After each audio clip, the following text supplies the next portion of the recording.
caucus, there's maybe less of a problem. Yep. There probably is some message you probably lesson out to the party in general, the direction you're going right now. Absolutely, and I think the main thing is that everyone is a part of this next phase, that this is not for one team or one group of the party, it's for everyone. And it's not even just for the people in the party, it's for this whole province.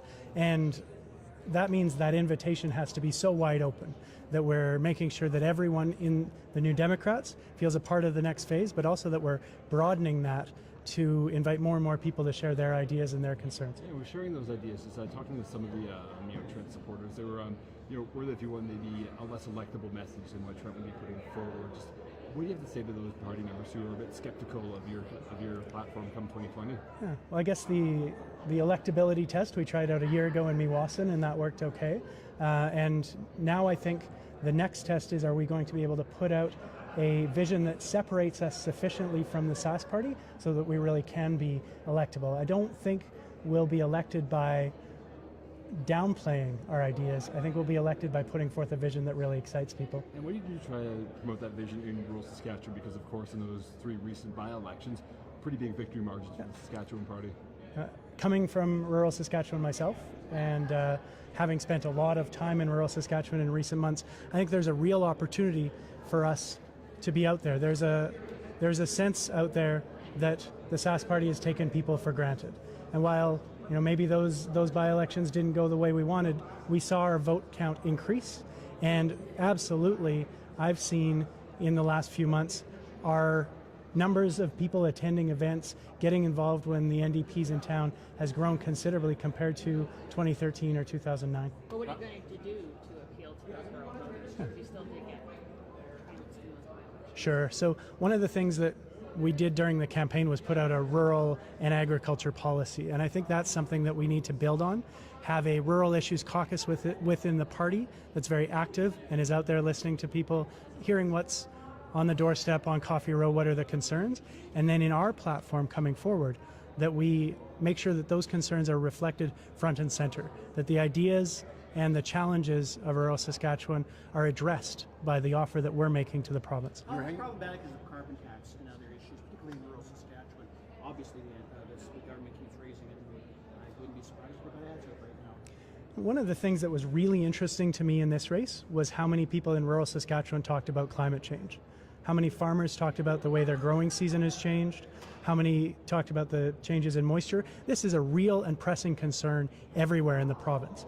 And I believe if we are out there talking to people, listening to what they're experiencing, and talking to them about the kind of a plan that we can come up with, a made in Saskatchewan plan that really meets their needs, then there's going to be an appetite. Right now we've got a premier who's not only leaving tens of millions of dollars on the table, he's also exposing us to a plan being designed by Justin Trudeau. We want a plan that's designed by those farmers, by the business leaders, by the community members throughout this province. And would that plan include a carbon tax? I think carbon pricing is a model that works. If we talk to economists, if we talk to the experts in the field, to reduce emissions, we have to have some method of carbon pricing. Exactly what that looks like, we have to have that discussion and make sure that it's designed to protect producers, protect our trade-exposed industries, and not make life less affordable for regular folks. What made the difference for you this time around, having missed out twice before? Maybe third time's the charm. Yeah, probably something more than a bit of luck. We did run a really strong campaign. I'm very proud of the team we had.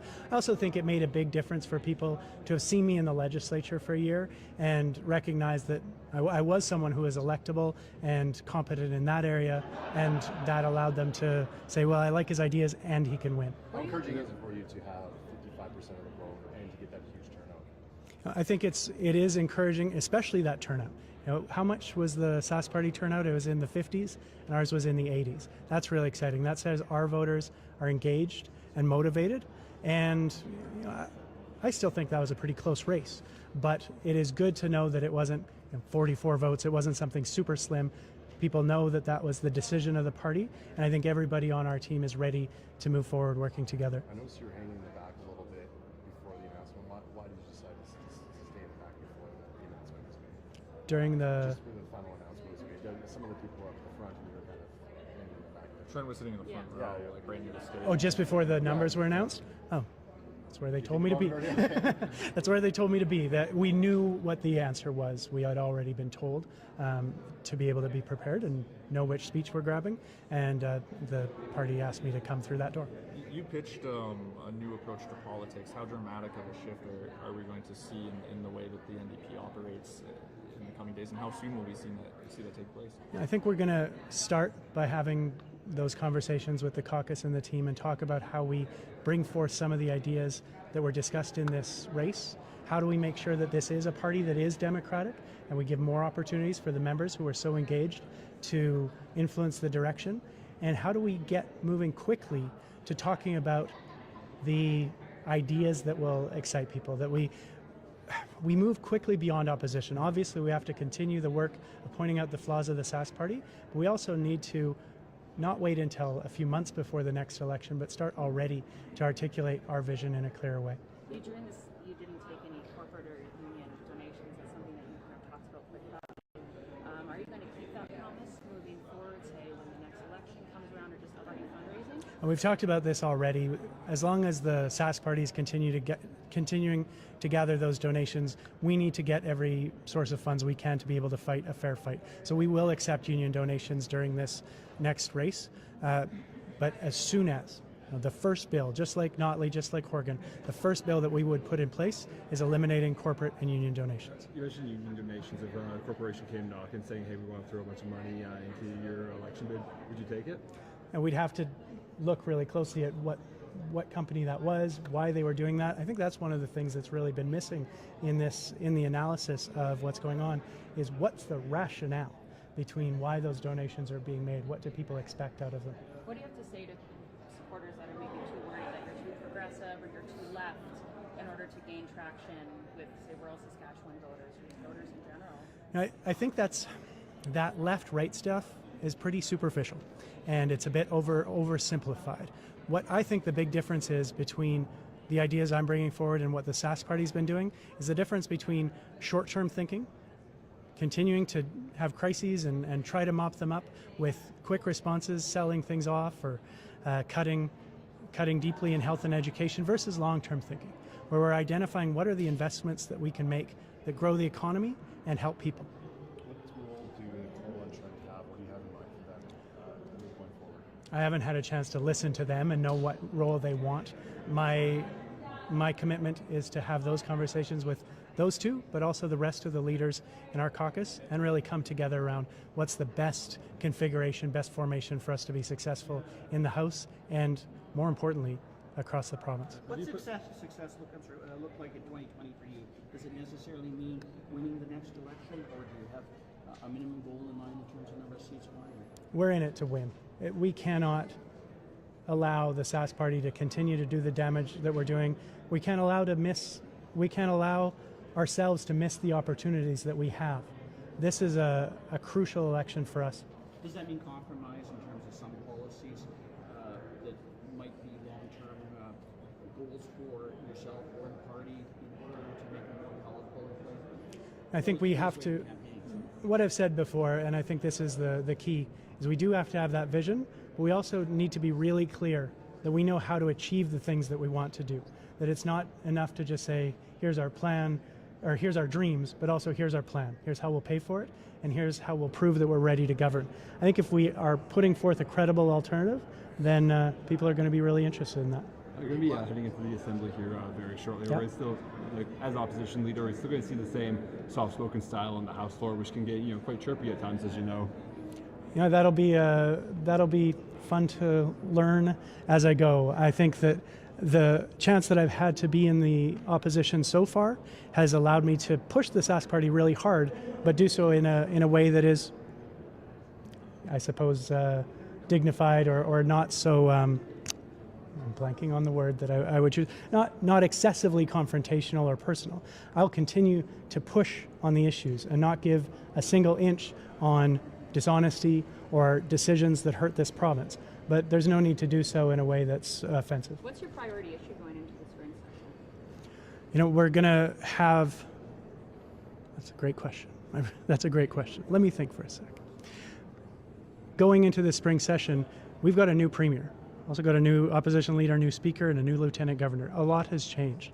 And it's going to be really interesting to see the way in which Scott Moe responds to our questions around the scandals of the GTH and the bypass, the way he addresses what's going on with the market issues for agricultural products like chickpeas and lentils, and the way he responds to the problems of having pushed back so hard against the federal government that we're now both losing money and likely to have a policy pushed upon us instead of designing one ourselves. Do you have plans on changing up the staff, your staff, bringing your own people? Again, there's a lot of conversations over the next days. I'm not going to make any such decisions moments after the race. I hope so. I need to figure out exactly how that works. During the leadership race, I didn't do any clinical shifts. It was just two all over. But I'd like to get back to Switch or Search, the student-run clinic here, and maintain that connection both to the medical knowledge, but also to the patients. And I think we'll find out. It has been done in other places.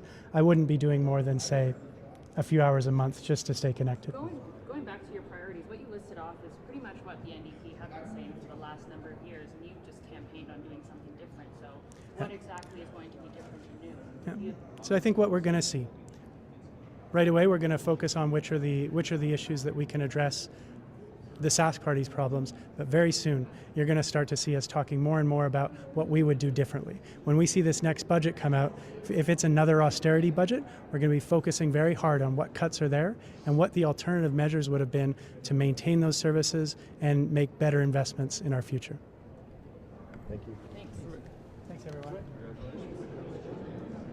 I know it's hard, but just your reaction to the results. What do you think? I have faith in our party members, and I accept the result, and we go forward from this convention united. That's a must, and ready to work to take on the challenges ahead. You know, I feel disappointed to all those really great people that supported me, that I didn't, maybe wasn't able to get the job done for them. On a personal level, I'll be fine. Instead of being holed up making a bunch of decisions tomorrow, I'll be drilling a hole in the ice fishing somewhere. But I'll be ready to work as part of this team and to do the work and to support Ryan and build the party. What are the biggest challenges for the new leader going forward now in your mind? We have a lot of building to do. I think the by-elections this week indicated that we've got a ways to go, but I'm very encouraged by the opportunities that exist and what we can accomplish together. And coming out of this convention united and strong is a key part of that, and that we are. Are you committed to running in 2020 and keeping this? Yeah. No, I'm committed. We have a lot. We have a lot at stake within our province right now. We have a lot more we can be, and I feel I'm really passionate about what we need to accomplish. What's your confidence level in caucus coming together behind Meili as leader, even though a majority were behind you? Well, we stood together there today, and I stood and passed the decision as unanimous, and we're going to walk out of this convention united, strong, ready to work together and to build, and that's how I'll be carrying myself, and I know that's how our caucus team will as well. Are you concerned that this might be perceived either outside or inside the party as a shift to the left? And if so, what do you have to say, or what do you think you can contribute to offer the public a perception that the NDP is on track with their agenda? Well, I'll leave some of the analysis for good folks like you, Murray. But Ryan and I did share a lot of space on the policy side throughout this process. There's a lot that we are committed to accomplishing within our province, and now the important work is to go out there and build all across our province. And I'll be ready to be a part of that. Does it work harder now in that regard, in terms of presenting? Because you're 2 years away from the election, you're going to be moving almost automatically into platform making mode one way or the other. Is it more complicated for you, or in your opinion, for the party at this particular point? By way of the choice? Well, by way of just developing the kind of winnable platform that you think incorporates. Yeah, I've got faith in our members, and they made a choice here today, and we walk out united and ready to work. And it's critical, of course, that we listen and engage our entire province, and those that aren't members as well, and those that haven't voted for us in the past. And that's the kind of work we'll be taking on. In the brief moment points that we had before you and Ryan came up, though, I talked to a couple union members who didn't seem too happy with the result, and I'm sure you noticed that there was a significant lack of thunderclapping when Ryan was named victor. So just going back to Baxter's question there, how confident are you that the broader party membership is happy with this decision? And is 55%, is that enough of a mandate, I suppose? No, sure it is. And we come out to work and we're united. I'll play a role certainly with all those that have supported me in making sure that we understand that we're in this together, and that's the approach we'll take. What was it like having all that support for you today in your hometown? No, it was awesome. Yeah, no, it means a lot. I mean, really what's, I wasn't overly anxious about the day. Actually, maybe I should have been, but I also wasn't taking anything for granted. It's quite the process when you go forward. You put yourself out there, and a lot of people give their heart and soul to a campaign and place a lot of faith in you. So I'm really thankful for the thousands that got involved, that supported me through this process, and all of those people are going to be ready to unite and build and be a part of building a stronger Saskatchewan. Why was it important for you to get up on stage and be the first person to congratulate I think for some of the questions that I've taken right here, I'm very thankful that I've earned the support through this process of incredible caucus members, and I have a strong relationship with all caucus members, and we have a large room with people wearing various pins, signs and thunder sticks. So I think it's awfully important that it's clear from the get-go that we're in this together. Thanks, Rick. Thanks, Trent.